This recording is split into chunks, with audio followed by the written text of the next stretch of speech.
You changed the oil yourself. Right oil, new filter, everything in order. And yet, a week later, the engine was gone. How is that possible? Because of one of these 10 mistakes nobody tells you about. And number 1 is made by almost everyone, including people who've been doing it for years. Stay until the end, because mistake number 1 can easily save you between $1,200 and $4,500 in repairs. Mistake number 10, overfilling the oil. I see this mistake 3 or 4 times a week, and it always comes from the same place. People think more oil means more protection. It's exactly the opposite. When the oil pan has too much oil, the crankshaft, spinning at thousands of revolutions per minute, starts beating it like a blender. What happens when you beat oil at high speed? It turns into foam. And foamy oil lubricates nothing. It's basically air with oil droplets. It can't form the protective film that metals need. But that's not the worst part. That foamy oil increases pressure inside the engine, and that pressure has to go somewhere.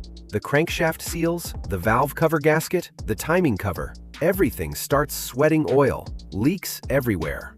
And if the overfill is extreme, more than half a liter above the maximum, oil can reach the cylinders, saturate the piston rings, and burn. Blue smoke from the exhaust. A month ago, a 2019 Jetta came into the shop. The owner had done the change at home and put in 6 liters. The manual says 4.5. A week later, blue smoke, oil consumption, check engine light. Diagnosis, saturated rings, catalytic converter starting to clog.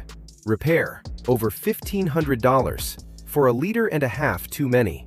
The correct way is this. You fill until the dipstick reads between minimum and maximum, not pinned to the top.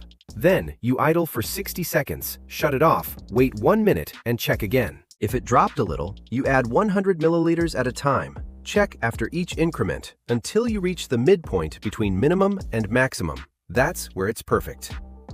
Mistake number 9. Incorrect torque on the drain plug.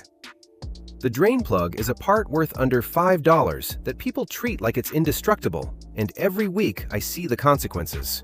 Most people do one of 2 things: leave it loose and it falls off on the road, or tighten it so hard they destroy the threads on the oil pan. And here's the detail a lot of people ignore. The pan is aluminum and the plug is steel. Steel always wins. There are 3 correct ways to do it. The first is with a torque wrench. 25 foot-pounds for most cars. Confirm it in the manual. The second is the quarter turn rule. Only if you have a new washer. Tighten by hand until it touches, then exactly 90 degrees with the wrench, no more. The third is placing your hand at the center of the handle and tightening until you feel firm resistance. That's where you stop. What you must never do under any circumstances is use an impact gun to install it. Last week, a truck came in with the oil pan completely destroyed. The owner told me he used the impact gun because he wanted to make sure it was tight. New aluminum oil pan. Over $800 just for the part, plus labor. For over-tightening a $5 plug. The curious thing is that 80% of the damaged pans I see don't come from professional shops. They come from people who do it at home and think tighter means safer. With aluminum, tighter means stripped threads. Mistake number 8. Checking the level only once. You checked the level before closing the hood and it read perfect. Case closed. Not exactly. That first reading isn't reliable.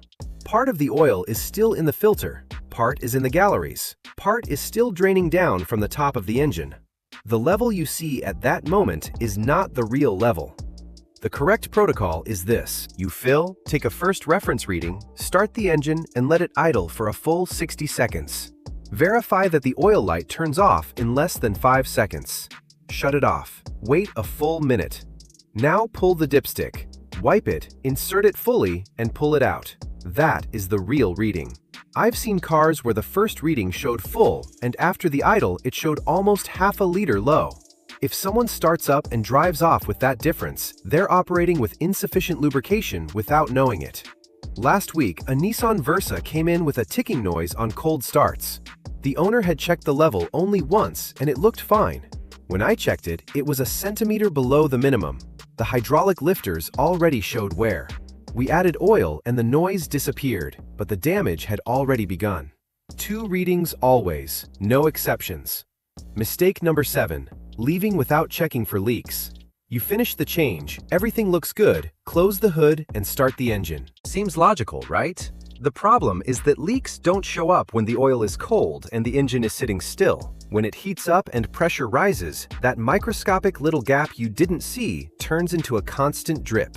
With a flashlight, check 3 points before you leave. First, the drain plug. Run your finger around it. It has to be completely dry. If there's moisture, oil is escaping. Second, the base of the filter where it meets the engine. Zero oil, not even a wet film. Third, the surrounding area. Oil doesn't always fall straight down. It runs along parts and travels a few centimeters before dripping. A trick I use at the shop: clean white cardboard under the engine. Leave it overnight. In the morning, any new stain tells you exactly where the leak is coming from. It seems excessive, but 5 drops per hour on a 3-hour trip is half a liter that's no longer protecting your engine. 2 months ago, a customer changed the oil on Saturday and left on a road trip Sunday. At 200 kilometers, oil light on. The plug was improperly tightened. The slow drip turned into a stream when the engine warmed up. Engine destroyed on the highway. Over $1,800 in damage for not spending 2 minutes with a flashlight. Mistake number 6. Hard acceleration in the first few minutes. This is the one that frustrates me the most because people don't understand what's happening inside the engine in the first few minutes after a change. When you turn the key, the oil pump starts, but the filter is completely empty. The first 3 to 5 seconds the pump is filling that filter and the pressure is between 0 and 20 psi when it should be at 50 to 60. From second 10 to 30, the oil is just now reaching the top of the engine. Technically, the engine can handle you flooring it, but it shouldn't have to yet.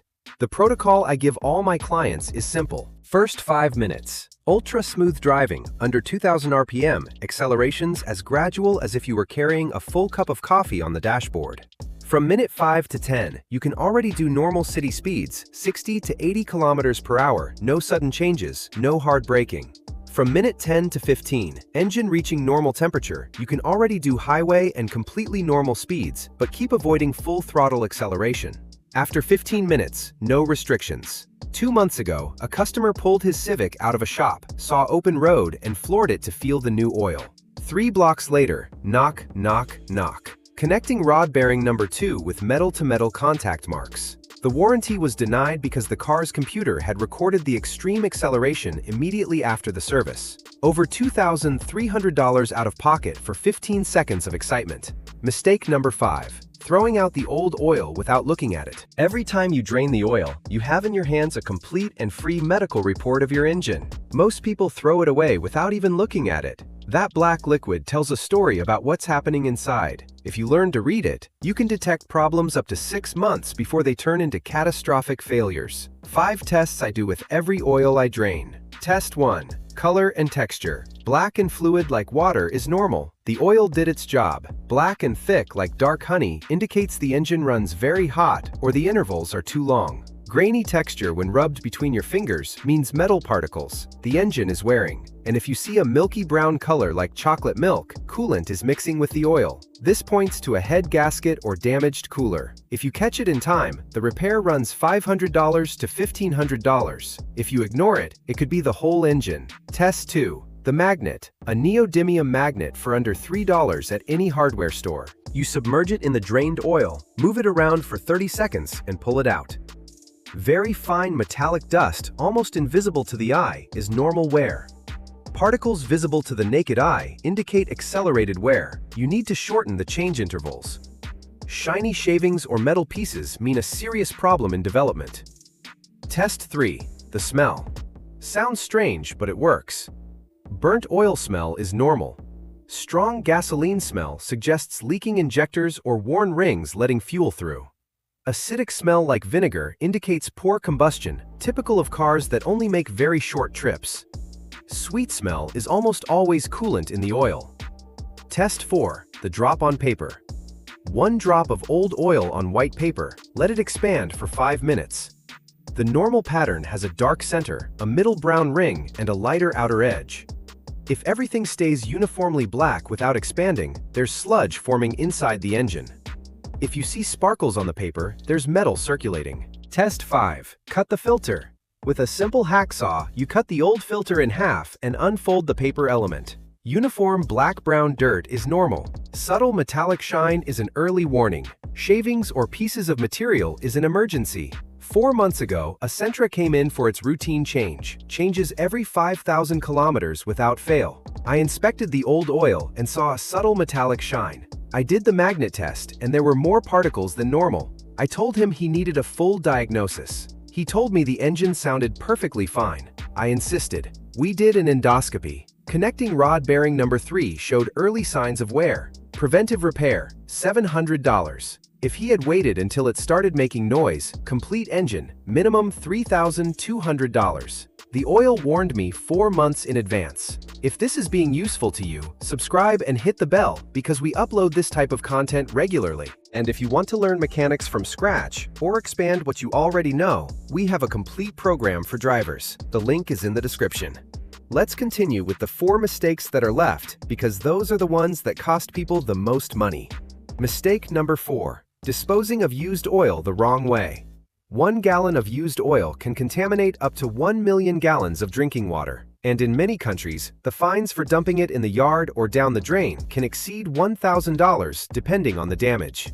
The solution is ridiculously easy. You let the oil cool for 30 minutes, pour it into the same bottle the new oil came in. It already has a tight cap, and take it to any AutoZone, auto parts store, shop, or municipal recycling center. They all take it for free. The filter too. Let it drain for 12 hours and take it to the same place. 5 minutes of your time, 0 cost. Mistake number 3. Not documenting the change. Everyone says the same thing. I'll remember, I don't need to write it down. 3 months later, they're guessing whether it was in February or March, whether they had 42,000 or 47,000 kilometers. And that uncertainty leads to 2 problems. You change too soon and waste money, or you stretch it too long and damage the engine. Last week an Aveo came in with a ticking noise on cold starts. I asked when the last change had been. He said he thought 3 or 4 months ago, but didn't remember the exact mileage. The oil was black as coal, thick, level low. No receipt, no record whatsoever. Diagnosis: sludge in the hydraulic lifters, premature wear on the camshaft.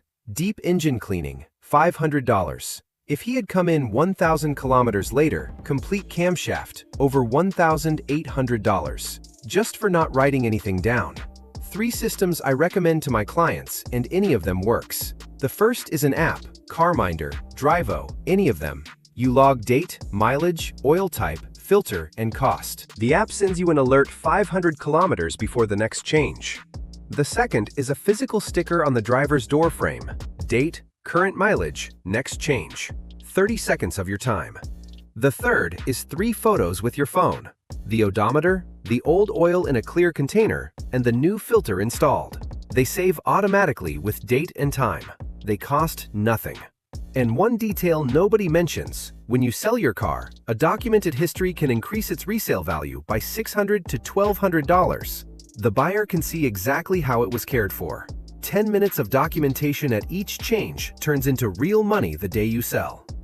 Mistake number 2. Not respecting the first 24 hours. The previous mistake was about the first 15 minutes. This one is different. It's about what you do for the rest of the day. Many people already have the first minutes protocol down, but an hour or 2 after changing the oil, they hit the highway, tow something, or floor it because the engine has warmed up and they feel like it's ready. New oil needs between 12 and 24 hours to fully settle into all the components, especially if you changed brand or viscosity. During that period, what you should avoid is sustained full throttle acceleration, towing heavy loads, climbing long grades at high speed, and pushing the engine to its limit in temperature or RPM. It's not that the engine will blow up if you do it, it's that the risk of premature wear in those first hours is real and completely avoidable. In my 10 years repairing engines, I have never seen a single one fail because the owner was too careful on the first day. I have seen dozens fail because they weren't. Mistake number 1. Not taking evidence photos. This is the mistake absolutely nobody mentions and that can save you or cost you a lot of money. You did everything perfectly. Right oil, level verified twice, no leaks, first minutes protocol respected, change documented. But you didn't take photos, and without photos, any dispute with a shop is your word against theirs. 3 simple photos change that completely. Photo number 1. The odometer showing the exact mileage at the time of the change. Full number clearly visible. Google Photos automatically saves date, time, and location. Irrefutable proof. Photo number 2. The old oil in a clear container. If there's a dispute about the condition of the engine, this photo shows exactly what the oil looked like before the change. Color, texture, contamination level, all visible and documented. Photo number 3. The new filter already installed. You focus on the part number if visible, proof that you used the correct filter and that you actually changed it. And as a bonus, if you do the change yourself, photo of the receipt showing the brand and type of oil. If you go to a shop, full photo of the detailed invoice. 2 months ago, a client had a problem with a chain shop. They told him they had put in premium synthetic oil as he had requested. 2 weeks later, the engine started making a strange noise on cold starts. I checked it, and they had put in cheap conventional oil. The shop flatly denied it. Then he pulled out his phone and showed 3 things. The original receipt specifying premium synthetic. The photo of the oil I drained 2 weeks later with the color and texture of cheap conventional. And the photo of the installed filter that wasn't the premium brand they supposedly used. The shop couldn't deny anything. They had to take full responsibility. Complete change for free with real synthetic, plus compensation for the inconvenience and potential damage. Without those photos, it would have been his word against the shop's. 3 photos, 10 seconds, potential to save you thousands. And there you have the 10 mistakes that destroy engines after an oil change. Most of them are things nobody tells you, but that make the difference between an engine that lasts 300,000 kilometers and one that dies at 80,000. Now I ask you, which of these mistakes have you made? Tell me in the comments, no shame, we've all been there. And if you know someone who's about to change their oil for the first time, send them this video. It could save them a very expensive bill. See you in the next one.